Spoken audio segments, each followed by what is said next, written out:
A partir de la conservación de la carga de un compuesto poliatómico neutro o iónico, o sea, la siguiente fórmula. La carga relativa de un compuesto o sustancia es igual a la suma, o sea, sigma mayúscula, de el producto ponderado entre el subíndice de cada elemento por la carga relativa de cada elemento. Entonces, a partir de esta fórmula debemos derivar otra que nos permita calcular la carga de un elemento problema en la serie de elementos determinados. Entonces, aquí básicamente pasamos por el asunto de buscar un símbolo diferente de J mayúscula que no sea igual a la mayoría de los símbolos para los elementos en la tabla periódica, que nos permita determinar o asociarlo a la identidad del elemento cualquiera que pretendemos calcular, para obtener una fórmula bonita.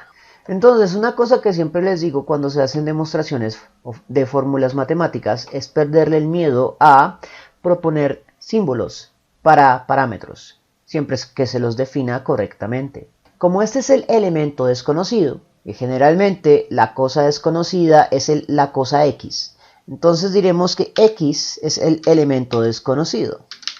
Con eso claro, entonces podemos decir que el elemento X se encuentra al interior de la suma ponderada. Y lo podemos extraer simplemente diciendo que hace parte de la suma. Entonces vamos a tener el subíndice del elemento X multiplicado por la carga relativa del elemento X. Y ya lo tendríamos. La carga del elemento X es lo que debemos despejar. Por lo tanto, simplemente es realizar el procedimiento.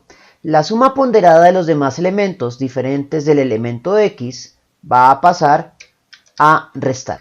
Sin embargo, como hemos extraído el elemento X del sumatorio general, debemos dejar indicado en la suma que no debemos tener en cuenta al elemento X cuando hagamos la suma ponderada. Por lo tanto, debajo del sumatorio dejamos indicado que cuando reemplacemos las identidades de los elementos no debemos tener en cuenta la del elemento X. Establecido eso, es simplemente despejar algebraicamente la carga relativa del elemento X. Entonces pasamos todo el término del sumatorio ponderado al otro lado de la ecuación a restar y pasamos el subíndice del elemento X a dividir y expresamos la ecuación de manera elegante. Con lo cual llegamos a la fórmula más general posible para calcular la carga relativa de un elemento cualquiera en una molécula. Normalmente esta expresión sufre simplificaciones. Por ejemplo, muchas veces el subíndice del elemento que pretendemos calcular es 1 y por lo tanto este factor externo se cancela.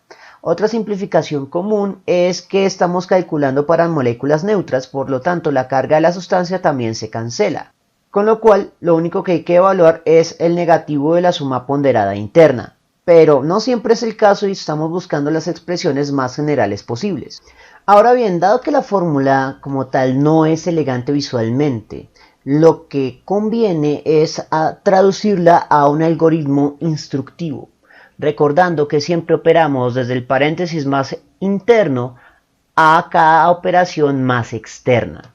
Entonces, las operaciones en textos son las siguientes. Número 1. Realizar la suma ponderada de cargas relativas y subíndices, donde la carga relativa es otro nombre para el estado de oxidación, que representa esta primera operación y que se hace colocando los estados de oxidación en la parte superior del símbolo del elemento. Lo segundo es invertir el signo del resultado de la suma que corresponde a este negativo que obtuvimos en nuestra fórmula. Lo tercero es adicionar la carga neta en caso de que sea un ion poliatómico. Es decir, sumar la carga total en caso de que sea un ion poliatómico. De lo contrario, el término sería 0 y no se suma nada. Finalmente, dividir todo el resultado de este paréntesis, o sea, dividir todo entre el subíndice del elemento X que corresponde a este término externo, que es el subíndice del elemento cuya carga pretendemos calcular. Generalmente aprendemos este algoritmo mediante esta instrucción en texto, pero normalmente hasta el segundo paso. Si omitimos los pasos 3 y 4, es probable que para fórmulas que no sean tan sencillas, de moléculas que no son neutras o cuyos subíndices no son unos, tengamos errores de cálculo. Así que debe tener en cuenta los 4 pasos que veremos numéricamente en los ejemplos triviales que publicaremos en los videos subsiguientes. Bien, eso fue todo por el momento. En la descripción del video voy a dejar enlaces a más ejercicios sobre formulación y nomenclatura en el archivo PDF del curso. Si les gustó el video, no olviden suscribirse, darle like y especialmente compartirlo.